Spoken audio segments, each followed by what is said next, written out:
Hello, everyone, and good afternoon, and welcome to another episode of the Historians Lounge here on Tales from the Wandering Scribe. I'm your host, Gabriel Garcia. Many of you know me as the Wandering Scribe and the Wandering Quill. And joining us is another member of the Wandering Scribe Historians family. Now, if you remember this guest, she is a passionate young lady with an insatiable interest in the history of the Second World War and history in general, and a dedication to pursuing a career in World War II history was sparked when she befriended Lou Conter, one of the last surviving members of the battleship Arizona. And in our first interview, she made a promise to him and his fellow shipmates that she would do everything in her power to keep their stories alive. And she is designing a World War II themed tour for high school students at one of the Placer County museums, specifically the DeWitt History Museum, which is located on the site of the DeWitt Army Hospital. She's detail-oriented, passionate, and always eager to share everything about her research and history. She loves everything about history, and in this special episode, viewers and listeners, which also acts as a little precursor to the memorial of Pearl Harbor, December 7th, we are going to be talking about Pearl Harbor, its significance, and also asking the very daunting question, had that event not happened, would the U.S. be what it is now? So let's give a huge round of applause to returning historian and guest, Miss Natalie Brennan. Natalie, welcome back to the show. Thank you for having me on the show once again. Awesome, Natalie. Awesome. So excited to have you back. And really excited to talk World War II history with you. Out of all the histories that I've talked on the show, don't really get a lot of chance to talk about World War II. So I'm really, really excited to talk about it. I'm really excited to talk about it as well. Nice. So before we dive into today's topic, is there any updates you would like to share with the viewers and listeners since the last time you were on the show? Really, not much has changed since the last time I was on the show. I'm still working at the WWII Museum and Historic Site, and in my spare time, I'm still writing and drawing my stories and comics. Nice. Very, very nice. Awesome. Excuse me. And as mentioned earlier, viewers and listeners, this topic is actually, as I said it before, a precursor to the next month's memorial, which is December 7th, 1941's memorial of Pearl Harbor, the day that will live on in infamy. And also as a nod to all the veterans, past and present, who have served and still serving, this is a very special topic to discuss. And you know, there's so many documentaries about Pearl Harbor that it's ingrained in the American psyche. But there are other questions that have not been asked. So let's actually start with just the discussion going forward, Natalie, is as an historian who loves learning about World War II, why is it, and it's kind of maybe a very silly question to ask, but out of all the pinnacle points of the 20th century, how has Pearl Harbor still retained its significance in history despite obvious reasons? How is it kept its significance in history still? Well, it is the event that brought the United States into World War II, therefore making the Second World War a truly global conflict. And as we know, after World War II ended, the United States became a global superpower because of the material might that the United States brought to the war. And I mean, it kind of, I mean, aside from having a few survivors still alive who were at Pearl Harbor when it was attacked, this is going to sound a little weird too, but I think the September 2001 attacks, they were quite literally called Pearl Harbor number 2. So that would kind of make people remember, oh yeah, there was another attack that happened before like my generation was born. And I mean, I've actually had a couple school kids at a summer camp I was running this year. They were asking my coworker and I, what was September 11th before? Because they grew up when it's just known as 9/11. Right.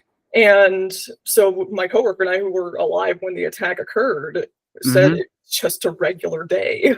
And then I brought up, it's like, just like how December 7th was just a regular Sunday. And then the proverbial excrement hit the oscillator, as they sometimes say in the Navy. Yes. And everyone remembers where they were to the minute of details. That is very, very true. And there are so many, again, many documentaries talking about Pearl Harbor, from the footage, a lot of movies that recreate the trauma of not just the servicemen and the nurses who were there on that day, but also the civilians in and around Pearl Harbor, and just how everything could have gone so much worse. As I'm sure you probably have read in your research, that had things gone completely for the Japanese, like the U.S. Navy would have been completely out of the Pacific theater. There would have been no way to recover. Mm-hmm. Yes, especially if the carriers, Saratoga, Lexington, and Enterprise, were in Pearl Harbor. And also, too, if that third wave that was planned, if that had actually been launched. Because if memory serves me correctly, that third wave's target were going to be the oil refineries. But they wound up not going out, so those oil refineries were not touched. Yes, that is very, very true. And there's a lot of things about Pearl Harbor that a lot of people don't really know about.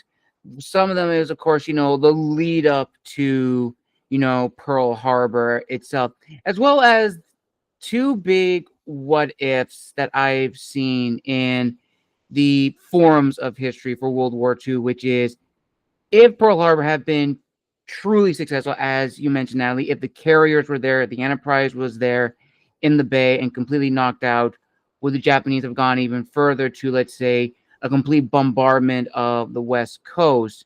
Or B, if Pearl Harbor had not happened, would the United States, A, have still gotten involved in World War II, and would we be the United States that we are today? So there's a lot of things to unpack, but I think let's start with probably the one that's the most interesting, is the lead up to Pearl Harbor. Because again, not a lot of people really know, well, why did Japan attack the United States? And I'm actually curious, Natalie, in your research, from what you've discovered, what have you found to be like the definitive, like, fulcrum point of Japan's aggressive policy towards the United States leading up to the Battle of Pearl Harbor, or the bombing of Pearl Harbor?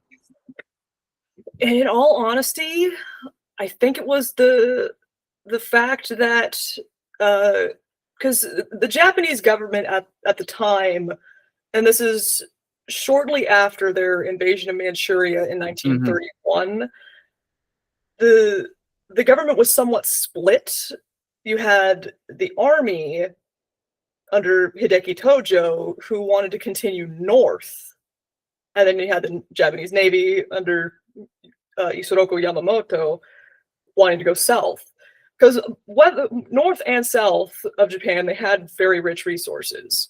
So, I mean, if they had gone north past Manchuria, they would have invaded the Soviet Union. And in Siberia specifically, there was a lot of oil that Japan needed. If they went south, there's even more resources. You have rubber, you have tin. And so initially, the government decided to go with the army idea of go north. And this is also around this time too, this is to relieve pressure off of the troops that are in China around 1987. Because at this point they're bogged down with the environment, but also the combined efforts of the Chinese nationalists, the Chinese communists, as well as the American volunteer groups who were Hmm. helping them unofficially. Right. So the northern route, the Japanese gets defeated by the Soviets at Nomonhan. That's what they call it, the Nomonhan incident. So they're defeated, and this is in early 1941. Okay. So then they decide, okay, well, we'll have to go south then, because the Soviet Union, while we are superior in equipment, the Soviet Union had the numbers that the Japanese did not have. So if they went south, they would have gotten those choice resources, and they kind of were timing it very, very perfectly when you really think about it, because at this point in time, it's September 1940. Forgive me, it was 1940. So September 1940, Germany has just conquered the Netherlands and France, both of whom, along with Great Britain and the United States, have colonies in the South Pacific. Right. So with France and the Dutch out of the way, Britain and the United States are really all that's left. So the Japanese decided to go south, but there was one little problem, and it was the Philippines. Hmm. The U.S. is still neutral at this point, but they have Yeah. made it very clear that don't even try. No. So while all this is going on, the United States is putting embargoes on scrap metal, and oil wound up being the real kicker because Japan needed that. So Yamamoto basically masterminded the attack on Pearl Harbor because at that point, the United States moved the fleet to Oahu rather than San Diego, kind of as a warning, basically letting Japan know, we know what you're up to. We got our eye on you. Mm. And so when the attack on Pearl Harbor happened, at that same time, they were attacking the Philippines, Hong Kong, Wake Island, Midway Island. They were attacking all those places at the same exact time. Right. So Pearl Harbor, if you were to knock out the Pacific Fleet, it would put the United States out of commission, Yamamoto had correctly predicted, for about 6 months, which would have given Japan enough time to create that defensive perimeter around their newly acquired assets. Interesting. Okay. So that actually does make a lot of sense because the Japanese, yes, to your point, had expanded all the way into the South Pacific, conquering islands like Midway, Wake Island, Guadalcanal, Iwo Jima, Tarawa, and so forth.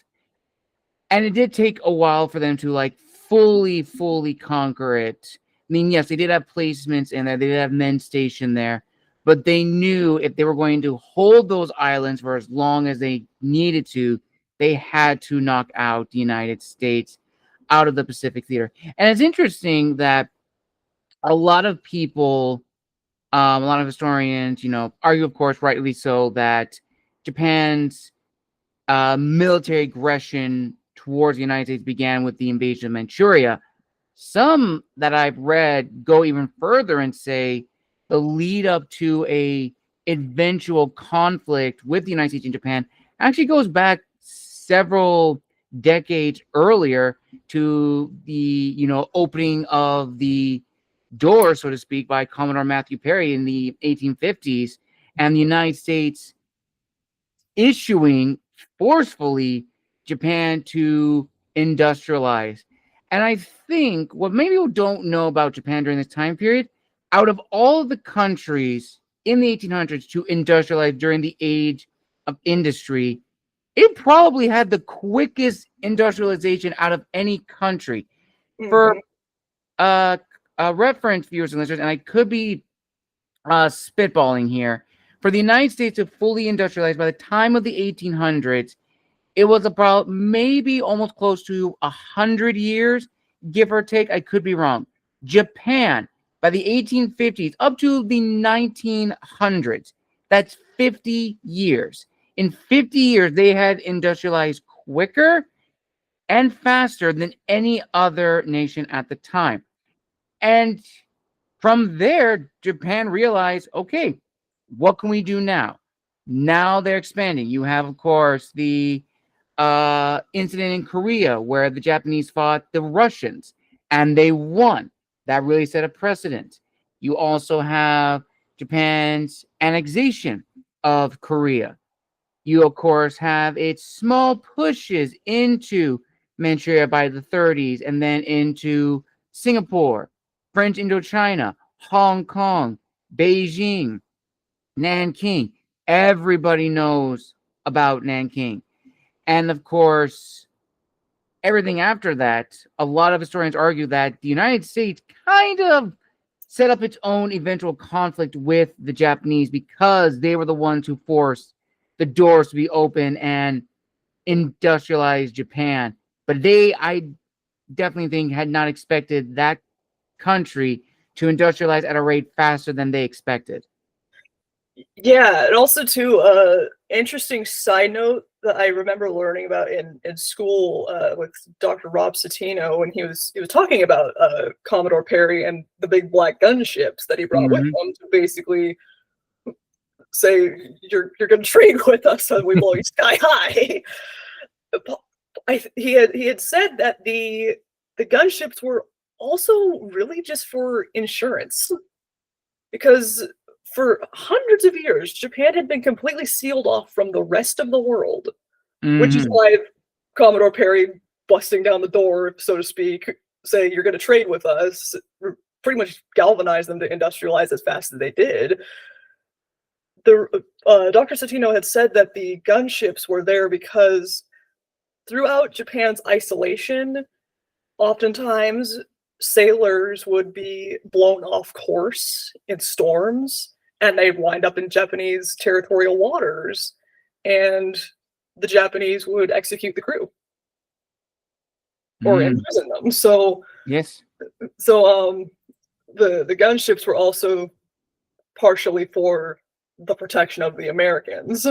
Also, too, because Japan had a lot of cool things that the world wanted to trade for. Yes, but that's what I remember most about that part of the class, was what being the motivation for the gunships being there.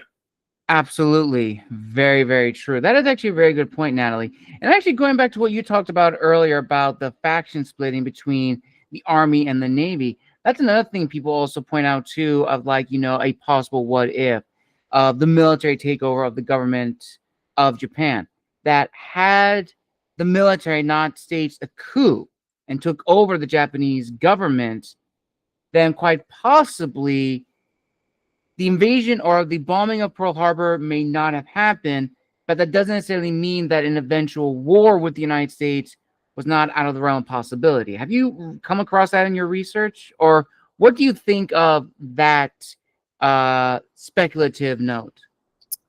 Not come across it too much with my research. I do agree that had the coup not happened, that had the coup not occurred, it wouldn't have stopped a war from eventually happening. Again, because of Japan's expansion, mostly just how aggressive it was. Right.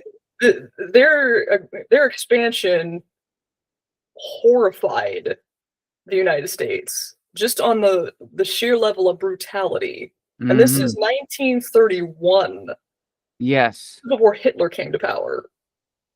So, that is true. That is very true. That not a lot of people take into consideration that when Hitler began his conquest, it was 1939. That was about roughly 8 years after Japan started invading Manchuria in the early 1930s. Yeah, a lot of people really don't take that into consideration, that the Imperial Japanese Army was already rapidly expanding into mainland China and, of course, the South Pacific.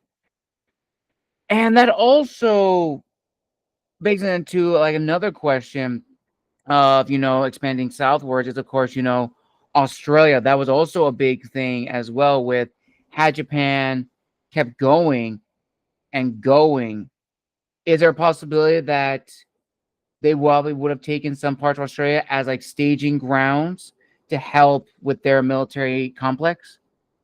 I would say they would have probably taken over part of it, because I mean they did attack Australia quite a few times Oh, yes. from New Guinea. Mm-hmm. And so that's why Australians, I mean, they were already the Commonwealth, so they were fighting for the British, but they would have also had to deal with that on their homeland as well. Yes. Same Very, thing. very true. Same thing with India as well. Mm-hmm. Practically on India's doorstep once they got halted. That is very true. Excellent point, Natalie. And now let's actually turn now to the American side, which there's been so many documentaries again about, the blunders of the American network of, we already knew that Pearl Harbor was going to happen a few days before, but no one took the threat very seriously. Do you think that was a result of arrogance on part of us at that time, or we genuinely believe that it was probably what's the word I'm thinking of? That the threat wasn't as dangerous as it was made out to believe at the time? It might be a combination of both, in all honesty. I mean, you have so many reports constantly, and they wind up being false alarms. You kind of start to get a little lax in your sense of security. But also, too, the United States government also thought that if Japan was really going to attack the United States, they're going to attack the Philippines first. It would still take a little while for the Pacific Fleet to move from Pearl Harbor to defend the Philippines. But in all honesty, I would say it was down to both arrogance and just not knowing the severity. And also, too, it was also on the part of the Japanese ambassadors. Yes. 14 parts. Mm-hmm. And the ribbons of friendship, which a lot of historians argue that was a ploy to stall the government officials, the American ambassadors, to keep their eyes away from getting any new information about it. And do you think if the threat was taken as serious, even if, let's say, the attack never did happen, but the threat was credible enough, would the attack still have happened if it did? It might have still happened, but it might not have also been a surprise attack. Yes. Mr. Conter always said to me, we were not unprepared, but we were surprised. Yes, absolutely. And of course comes the famous phrase, which a lot of people quote, which is, "We have woken a sleeping giant," which, to my knowledge, is not actually an actual quote said by any Japanese Imperial Naval Commander or officer. That's from the film Tora, Tora, Tora. And yet it has been cemented in public knowledge that is a popular phrase that was said by the Japanese after the attack. Yeah, there is no historical evidence that Yamamoto ever said that. But when he got word that the 14 parts were delivered late after the attack happened, because the whole for those of you who might not be familiar, what I'm referring to is the 14-page message that the Japanese ambassadors Nomura and Kurusu were to deliver to Secretary of State Cordell Hull. They were ordered to withhold the 14th page until 1 o'clock Washington, D.C. time, which, if my wibbly-wobbly timey-wimey brain is correct on this, would have been 7 o'clock Hawaii time. The attack didn't happen until 7:55. So But as the film Tora Tora Tora references, the typist was really slow. So Cordell Hull only got the 14th part, which that page was basically Japan saying, we are stopping negotiations completely, so consider that an act of war. And so that page was delivered to Cordell Hull after the attack happened. Oof.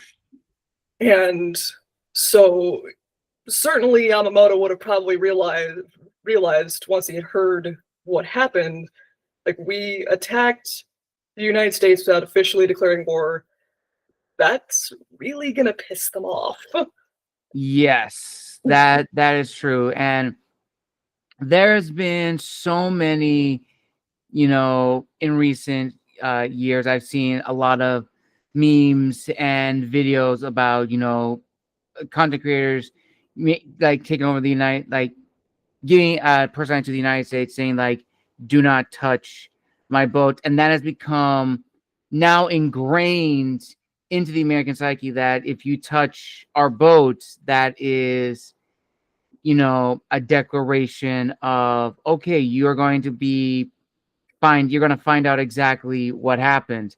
And I laugh about this, not as like a disrespect of viewers and listeners, but it's just now interesting how that very traumatic, destructive event in history has now taken on a new life in these creations. And kind of going back to originally we were talking about the other what ifs now on the American side. So I'm actually going to reference the modern film Pearl Harbor for one scene in particular where FDR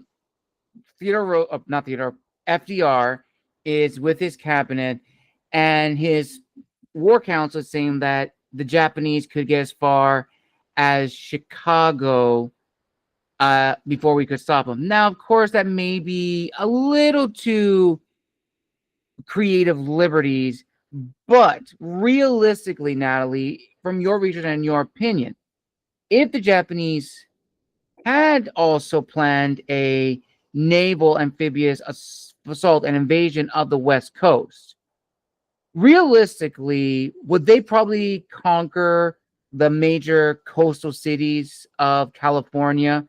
And maybe that was probably the farthest they could ever get into the United States? So many things. I know. For starters, for full disclosure, I have never seen the 2001 Pearl Harbor movie, and I never will. Right, of because course. I hate it with a burning passion. But of course. But I remember when I was in New Orleans at the World War II Museum, we did a guided tour with a historian through the Campaigns of Courage Road to Tokyo. And the historian had said, Japan never wanted to conquer the United States. Ever. That was never their intention. All they wanted was all of the Pacific, and that included the Aleutian Islands that were closer to Japan, like Attu and Kiska. But as to your question, is if they did have an amphibious assault on the United States West Coast, because we do know that they did launch attacks on the West Coast. They launched balloon bombs, killed 6 people, I think it was either Oregon or Washington. Right. And their submarines sunk a bunch of ships, kind of off the coast of California. But I honestly don't think that they would have been able to get very far on account of how fast the United States mobilized for war. Right. That is very true. Literally within, not very long after. And also, too, the Americans, I'm going to kind of reference a war previously in the last century, the War of 1812. The Americans are not going to take an invasion very lightly. At this time, they will resort to whatever tactics it takes to drive off the invading force. That is very, very true. And I honestly think, at least from my own research, in my opinion, if Japan wanted to, the only amphibious assault that I could see ever happening in this what if is in the event of Japan completely taking the Hawaiian Islands. That's the only logical thing I could think of. And then the United States launching after months of trying to get a fleet up is getting those islands back, which would have probably been, just from our own history that we have now of island hopping, would have been an absolute nightmare. And also, realistically speaking, logistically, there would have been no way Japan could have launched an invasion. It's the argument almost like with Great Britain and the United States during the colonial war, where Great Britain's an island. To send all those troops over at the seas at the time, months, if not a few years. 20th century, okay, maybe a few months, but still, to travel all that great ocean to try to reinforce, more than likely, they would have probably set up a small detachment of troops with their ships. And again, knowing as what we know of the Japanese from accounts, from Marines, from war reporters, they would have fought tooth and nail for every scrap of land. That's the only what if I could ever conceive. And I think you could also agree tonight that that is a probably more realistic what if that had occurred. Yes. And also, too, bear in mind, like you were saying, logistically, they still have troops that are stuck in China. Yes. During the whole war. Mm-hmm. And so the closer the Americans got to Japan, we see this change in tactics, especially at Iwo Jima, where they no longer rush the army and the Marines, but they dig in. Mm-hmm. One of the tunnels I remember hearing about on Iwo Jima had enough supplies to last for 90 days. And that was the deepest tunnel they have managed to dig. And also, too, the kamikaze. Yes. And before the United States dropped the atomic bombs, Japan had issued Operation Ketsugo, which was basically telling their entire population, men, women, children, the elderly, strap yourselves with explosives. You are the kamikaze now. When once those Americans hit the shores, run to them. Yes. And unfortunately, we future coming, we do see that tactic used in wars like Vietnam. Mm-hmm. Absolutely. Absolutely. And that in of itself, of Japan's influence of French Indochina, that's a whole discussion in and of itself for a future episode. So now let's talk about possibly the biggest what if of all. Had Pearl Harbor never happened? Now, this has to be played very delicately, viewers, because there's a lot of things that have to go into place. Number one, we have to take into account, like, okay, let's say the coup never happens, or if it does, what's the result of that?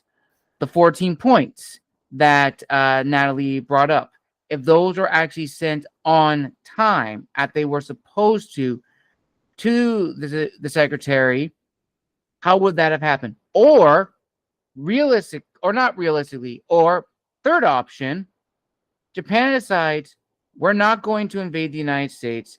We are just going to focus on the Pacific. Because the United States, yes, we are technologically superior before 1941, but military-wise, we were still in like the pre-war or inter-war mindset isolation.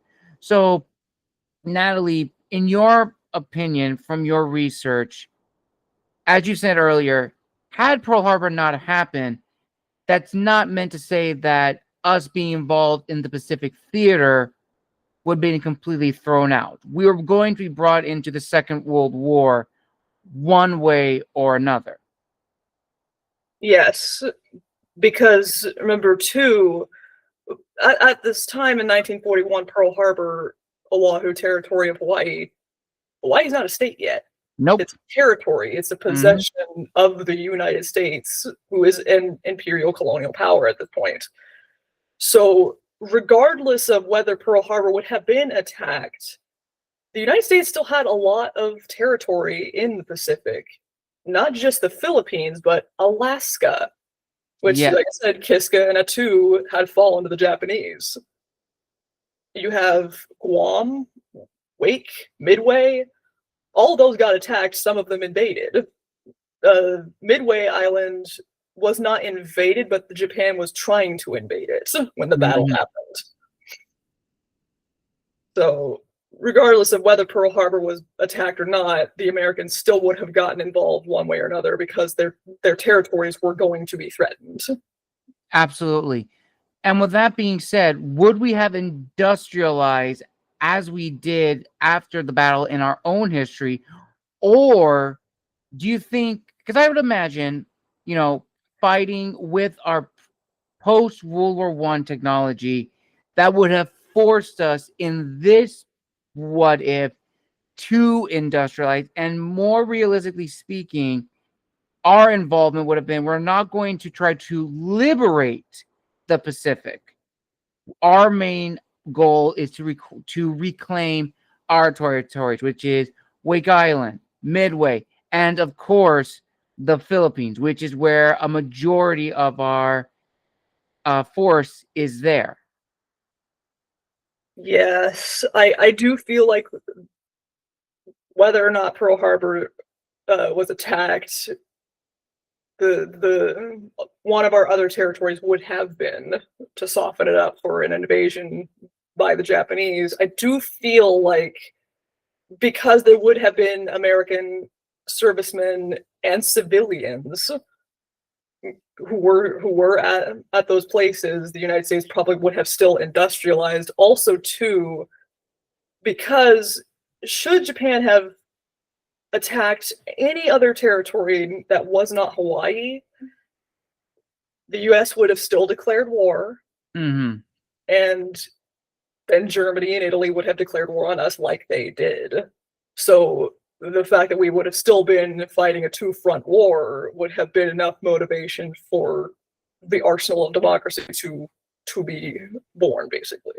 Absolutely. And I think another thing that is also important to know, that had Pearl Harbor not have happened, a lot of things back on the home front will probably not have happened either, like the many executive orders that FDR implemented and Rosie the Riveter.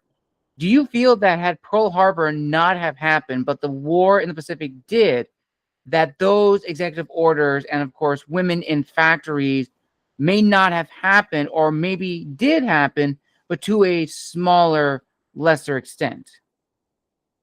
I feel like the women would have the Rosies, the Wendy's, the code breakers. They would have all been able to do what they did. Whether or not it was to a smaller extent, I can't quite say. Right. Because again, either way, the United States would have been in the war. Whether or not it started at Pearl Harbor is another matter. And I also definitely think why the war was, well, with those executive orders and Rosie derivatives and the Wendy's, why I think a lot of people get involved is, of course, that was, as we have talked about in the beginning, and as it is known, that was the first terror attack. If you think about it, it was the first terror attack of the 20th century that the United States had ever dealt with. And that was a rallying cry across the nation. Didn't matter who you were, didn't matter what class of person you were affected, and you wanted payback. That rallied everybody to fight and get involved. So either way, Pearl Harbor, I would argue, as traumatic and tragic as an event was, it was going to happen one way or another. and I hate to ask this because it quantifies life in way to numbers, but do you believe as an historian that the benefits that came from the surprise attack on Pearl Harbor, again, I hate using this term, I'm going to use it loosely, balance the loss of lives, the loss of the servicemen, the nurses, the civilians on December 7th, 1941? So what had happened balance out who was lost, basically? Pretty much, yeah. And I hate using that because that pulls people down to numbers, and it's a really difficult thing. It's like it was a traumatic thing in our history, but there was a lot of positive effects that came from a surprise attack by the Japanese. I feel like in a way it might have, because like you had said, that it rallied the country together. Remember, Pearl Harbor was quite literally used in the propaganda posters for quite a few years. And in a way, as the United States is slowly starting to gain more victories in the Pacific, they are avenging those losses of life. Right. Absolutely. Very, very true. And before as we reach the end, I also think it's important to talk about, the anniversary of that day, which, what would it be now? Almost close to 90 years now, give or take? We're still in the 80s. Okay, so we're still in the 80 years, which is absolutely insane to think about. That it's only been 80 years since the battle, or since the attack on Pearl Harbor. And with the way history is going and the preservation of history and the changing of history and so forth by a lot of other factors, why is it now more than ever to protect history and, above all, truly never forget the men, women, and the people of December 7th, 1941? Yeah, I can't. Yeah, I can't remember anymore. But we are still in the 80s in terms of anniversaries. I think we're almost at 90 now. But it's extremely important to remember the lives lost, because, like I said in the last interview, we are living in a world now where we are losing these survivors. Mm-hmm. Lou Conter was the last one from the USS Arizona. He's gone now. And also, too, especially for younger generations who are so far separate from this, there are gonna be generations who will never get the honor and privilege of meeting these people. Right. And honestly, it's just important because, again, this event is what in later years would make the United States a global superpower. And also, too, you have to remember how young these kids were. They were kids. Yes. I mean, I distinctly remember when I was in New Orleans, we were in the Forbes gallery of the museum, and I was with several of my fellow alumni. We were looking at the Stephen Ambrose exhibit. It had his typewriter that he wrote Band of Brothers on, as well as a cover of the book. And I just turned to one of my classmates and said, looking at this photograph of Easy Company, you would never in a million years guess that they are at the very least 18 years old. Yes, that is very, very, very true. And kind of going on a slight tangent, which you don't consider, because again, we've had the movies depict that these men were in like their late 20s, early 30s. No, a majority of these men were probably in their just when they turned 18, or in some cases, one Medal of Honor recipient was still in high school. who then walked into his high school with 2 medals of honors. His story is so fascinating and so incredible. Is that Jack Lucas? Because I know he was the youngest one. I think it is. I think it is Jack Lucas. And of course, the only other group that was actually made of men from their late 20s and early 30s to mid 30s was, of course, the 77th Army Division, which, fun fact, viewers and listeners, that was the same unit that Desmond Doss was a part of. Because, again, a little tangent, if anyone ever asks why the actors were a lot older in that movie for this unit, that is for the reason. And another fun fact, they were then given the honorary nickname of the 77th Marine Division by the Marines, and the nickname Old Bastards, because, as one Marine put it, look at those old bastards go. Just a little fun fact of World War II history, but it is absolutely insane that we don't really consider that these men were at the prime of their life, just starting out, and they accepted the call of active duty. They knew more than likely they were going to die, and yet they still took up the call to not only fight for the home front, but to fight for those who were taken on that day. And also, too, it's important to remember not just the lives lost, but those that went above and beyond that day to save others. Yes. Joe George of the Vestal. He is responsible for saving 6 sailors from the Arizona that movie Midway, the relatively recent one that came out, kind of tried to show. Yes. He basically went against a superior officer's orders to cut the lines connecting Arizona and Vestal together in order for those 6 men to cross over to safety. And Donald Stratton and Lauren Bruner, the two of those at the time living survivors, petitioned to get Joe George the Medal of Honor for his actions, but he wound up getting the Bronze Star for posthumously. And then there's the stories of civilians that day. I mean, there was one who was a crane operator, George Walters. He used his giant crane to protect the battleship Pennsylvania, the flagship, while she was in dry dock.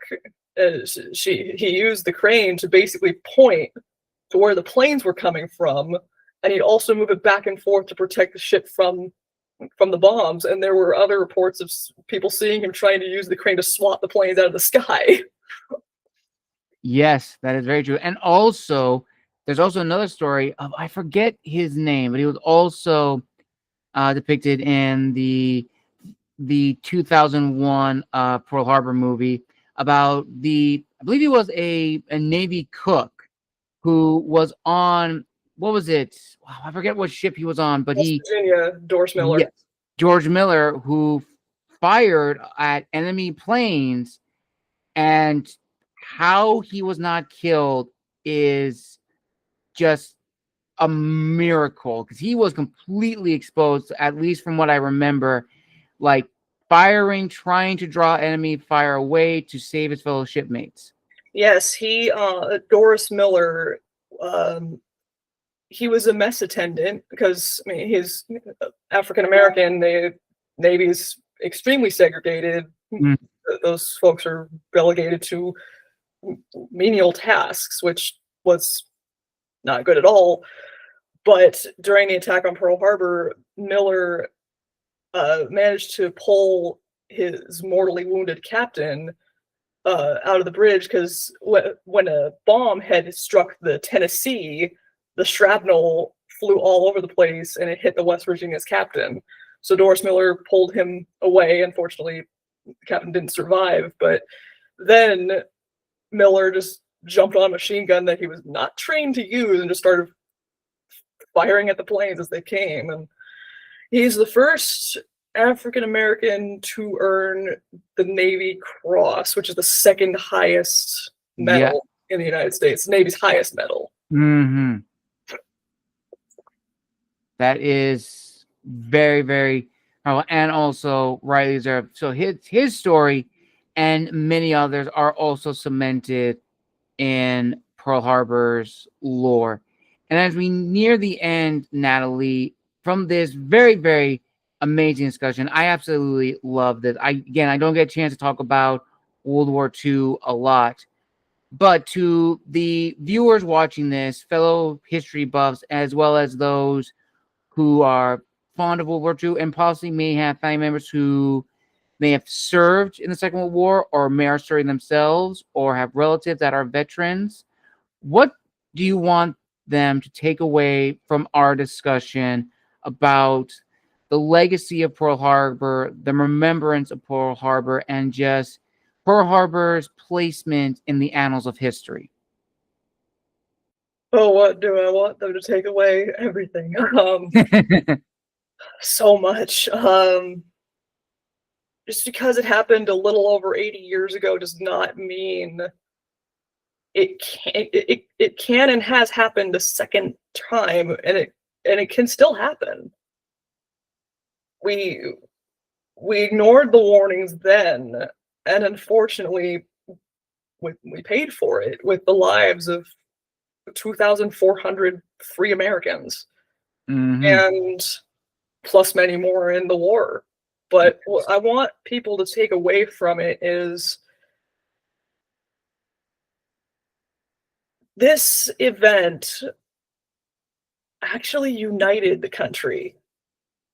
And I know it sounds so cheesy and corny, but America really only does tend to become fully united when something bad happens. Mm-hmm. And I wish that didn't happen.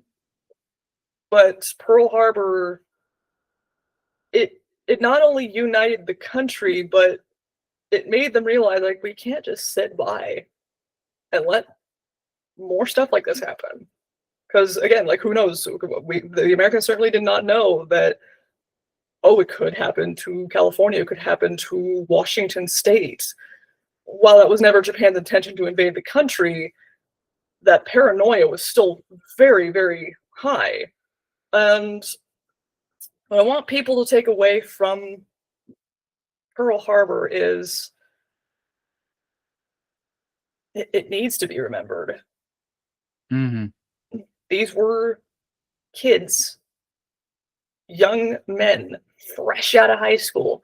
The youngest person who was killed in the attack was Eunice Wilson, and she was 7 months old. She did not get to live. So, really, like we remember the September 11th attacks, we still need to remember the first original Pearl Harbor. Mm-hmm. And also, too, because the world looks back on World War II with a lot of nostalgia. I don't know if you noticed, but the Army uniforms have gone back to the old World War II uniforms, which yes. I absolutely love, by the way. But we're putting a lot more focus on World War II, not just because the generation that fought in that war are slowly going away, but it kind of almost serves as a reminder of we came together in this event. Mm-hmm. So there's one thing to remember. It is that Pearl Harbor, while indeed extremely tragic, it serves as almost kind of as a warning of don't miss the signs. Mm-hmm. Because people will pay for it, but also too, it did unite the country when it was, while mostly pro-isolation, there were some who saw what was going on and said, this isn't right. That's why the American Volunteer Group and the few Americans that actually took part in the Battle of Britain, yes, they said, you know what, I can't just sit sit here and watch this happen. I need to help. Absolutely. Very, very true, Natalie. Very poignant. I could not have said it better anyway. And with that, viewers and listeners, we conclude this incredible and thought-provoking and nostalgic discussion here on the Historian's Lounge on Tales from the Wandering Scribe. I want to give a huge thank you to my friend Natalie for coming back on the show and sharing with us her World War II knowledge and insight. Always a pleasure. Now, Natalie, before we officially end, where can people find you if they want to reach out and connect? And do you have any special announcements you'd like to share? Any new events happening at the museum that are coming out later this month or possibly for the new year?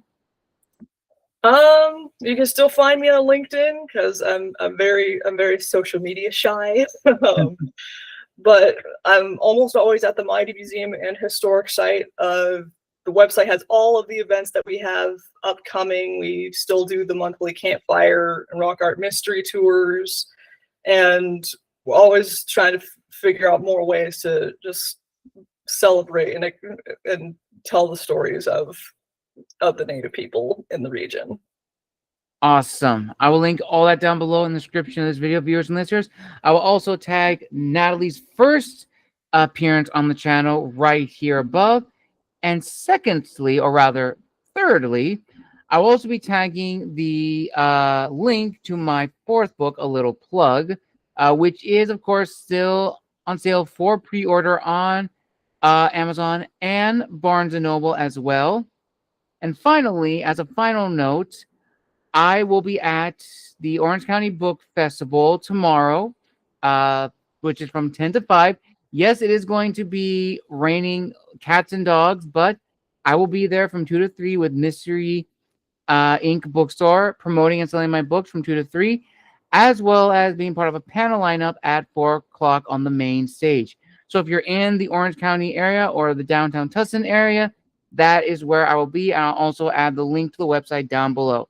Thank you, everyone, for joining us for an amazing discussion, amazing episode here. A huge thank you to my friend Natalie for coming back on the show. Make sure to like, comment, and subscribe to stay up to date with all the information coming soon. And until next time, this has been The Wandering Scribe and The Wandering Quill, signing out. Wish you all a wonderful day wherever you are in the world. And in the immortal words of Guy Fawkes, I'm going to be tweaking a little bit. Remember, the 7th of December. Have a wonderful day, everybody.